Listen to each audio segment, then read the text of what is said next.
राम राम भाइयों, मेरा नाम है प्रियंका खटाना। भाइयों, आज की इस वीडियो में मैं अपने ही जीवन से जुड़ी एक घटना के बारे में आपको बताऊंगी, जिस घटना ने मेरे जीवन को बदल कर रख दिया।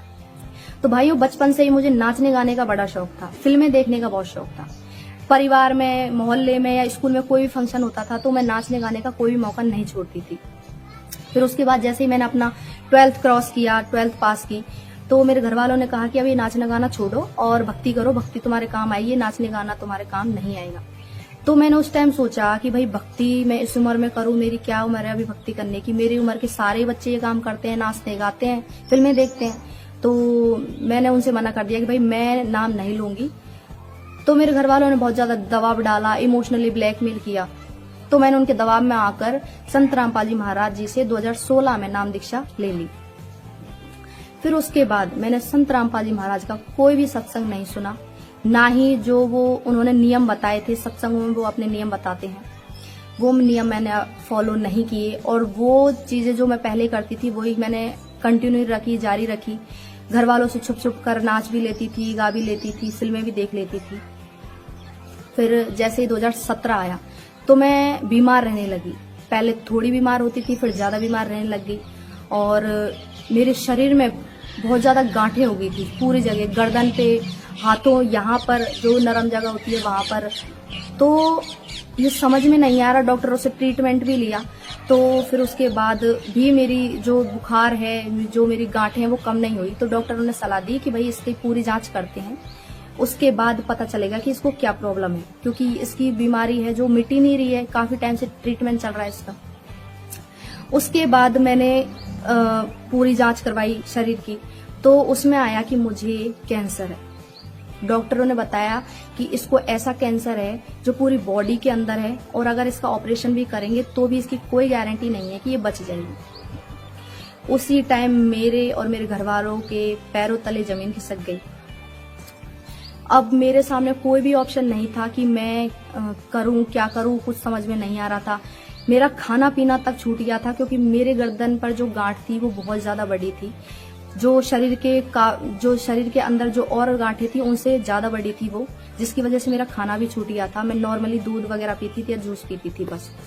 तो अब मेरे जीवन जीने के सारे दरवाजे बंद हो गए थे।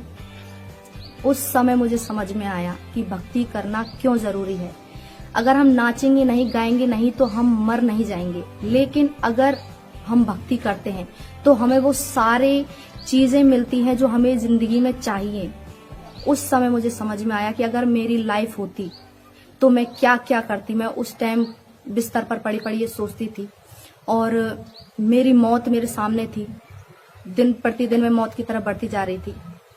उस समय मेरे घर वालों ने बोला कि अब तो सत्संग सुन ले, क्योंकि तूने कोई भी भक्ति नहीं करी है। घर वालों को पता चल चुका था, मैंने बोल भी दिया था कि भाई मैंने उनका कोई भी नियम फॉलो नहीं किया, मैंने फिल्में भी देखी, मैं नाची भी, मैं कूदी भी। घर वालों ने बोला कि अब सत्संग सुनो, वो अब संत रामपाल जी महाराज ही ठीक कर सकते हैं। तब मैंने उनका सत्संग सुना और उनके सारे नियम फॉलो किए। तब मुझे ये समझ में आया कि जो जीवन मैं जी रही थी, जो जीवन जीने के तरीके को मैं आजादी मान रही थी, वो जीवन तो एक नरक था। एक नरक की तरह जीवन जी रही थी मैं। उसके बाद मैंने संत रामपाल जी महाराज जी से फिर से प्रार्थना की और मैंने उनकी बताई गई सत्य साधना करना शुरू कर दिया। और यकीन मानिए दोस्तों, धीरे धीरे 1 महीने में, 1-1.5 महीने में मेरे शरीर में इम्प्रूवमेंट आना शुरू हो गया था। मेरा ब्लड की सेल्स बढ़ गई थी। फिर उसके बाद धीरे धीरे मैं खाना भी खाने लगी और मैं धीरे धीरे करके 6 महीने, 7-8 महीने में नॉर्मल स्वस्थ हो गई थी। जैसे मैं पहले थी स्वस्थ मैं हो चुकी थी। उसके बाद जब मैंने जांच करवाई तो रिपोर्ट में आया कि इसको कुछ भी नहीं है, इसको सिर्फ ब्लड की खराबी है, जो कि डॉक्टर की पूरी टीम ने ये बोल दिया था कि इसको कैंसर है। उसमें आया कि इसको सिर्फ खून की खराबी है। तो आप बताइए दोस्तों कि मेरे साथ कितना बड़ा चमत्कार हुआ। अब भाइयों, मेरी कहानी खत्म होती है यहीं पर। तो जैसा कि हम बचपन से पढ़ते आ रहे हैं कि कहानी के अंत में हमको शिक्षाएं मिलती थी, तो मेरी कहानी से शिक्षा मिलती है 3 तरह की। पहली ये कि जो लोग ये बोलते हैं कि माँ बाप ही भगवान होते हैं, माँ बाप की सेवा करो मोक्ष मिलेगा, संतों के पास जाने से कोई फायदा नहीं है, संत रामपाल जी महाराज कोई भगवान नहीं है। तो भाइयों, मैं उन लोगों के लिए कहना चाहती हूँ कि माँ बाप हमारे लिए आदरणीय है, उनकी वजह से हम ये दुनिया देख रहे हैं और उनका शायद हम मरते दम तक उनका ये आभार नहीं चुका पाएंगे, उनका ये एहसान नहीं चुका पाएंगे, मरते दम तक आभारी रहेंगे जिनकी वजह से हम इस दुनिया में आए और ये दुनिया देखी। लेकिन भाइयों एक बात याद रखना कि माँ बाप भगवान नहीं होते। फॉर एग्जाम्पल मेरे साथ ऐसा हुआ कि मेरे माँ बाप मुझे बहुत ज्यादा प्यार करते हैं, आज भी करते हैं, लेकिन मेरे जो माँ बाप हैं वो मुझे बचा नहीं सकते थे। वो मजबूरी बस मेरे ही आगे रोते थे कि भाई हमारी बेटी मरने जा रही है, लेकिन वो मेरे जीवन नहीं बचा सकते थे। और मैं आपको बता दूं कि मेरे माँ बाप मुझे बचपन से ही बहुत ज्यादा लाड प्यार से रखा। मेरा परिवार बहुत साधारण परिवार है, मैं किसान की बेटी हूँ, लेकिन फिर भी मेरे घर वालों ने मुझे हैसियत से ज्यादा अच्छा रखा। अच्छा स्कूल, अच्छे कपड़े और ये फोन जिसमें मैं वीडियो इस वक्त बना रही हूँ। तो फिर उसके बाद मेरे पास में कोई भी ऑप्शन नहीं था। माँ बाप भी रो रहे थे, लेकिन मेरे माँ बाप मुझे बचा नहीं सके। तो एक बात सिद्ध होती है कि माँ बाप भगवान नहीं होते, भगवान भगवान होते हैं और माँ बाप भगवान। और संत रामपाल जी महाराज ने अपने सत्संग में ये बोला है कि जो भी भगत अपने माँ बाप की सेवा नहीं करेगा वो मेरा शिष्य नहीं है। दूसरी शिक्षा ये है कि जो लोग ये बोलते हैं कि अगर संत रामपाल जी महाराज भगवान हैं, अगर संत रामपाल जी महाराज में शक्ति है तो वो जेल से बाहर क्यों नहीं आ जाते, वो क्यों जेल के अंदर बैठे हैं। तो मैं उनको बता दूं भाई, भगवान हर जगह पर भगवान ही होते हैं। धरती के किसी भी कोने पर हो, वो अपनी प्यारी आत्मा के लिए वो सारी सुविधाएं पहुंचाते हैं जो उसको जरूरत है। मेरे केस में ऐसा हुआ, मेरे टाइम पर भी वो जेल के अंदर थे, तो मैं कैसे ठीक हो गई, फिर जो कैंसर मुझे था वो कैसे ठीक हो गया। तो भाइयों, संत रामपाल जी महाराज वो भगवान है जो धरती की पर किसी भी प्रकार की बीमारी हो उसको खत्म कर सकते हैं। वेदों शास्त्रों में भी ये प्रमाणित है कि जो पूर्ण परमात्मा होते हैं, पूर्ण भगवान होते हैं, वो एक साधारण संत की लीला करते हैं। इस धरती पर आते हैं अपनी आत्माओं के लिए और एक साधारण संत की भूमिका निभाते हैं। ठीक उसी प्रकार संत रामपाल जी महाराज भी एक साधारण संत की भूमिका निभा रहे हैं, जिसको सिर्फ कुछ जिनके साथ चमत्कार हो चुके हैं वही पहचान पा रहे हैं, बाकी दुनिया नहीं पहचान पा रही है। और इसके अंदर ही दूसरी बात ये कि अगर उनमें शक्ति नहीं होती तो उनके जेल जाने के बाद भी लाखों लोग उससे ऐसे ही नहीं जुड़ते। कोई तो बात है इसलिए जुड़ रहे हैं, वो बात ये है कि वो भगवान हैं।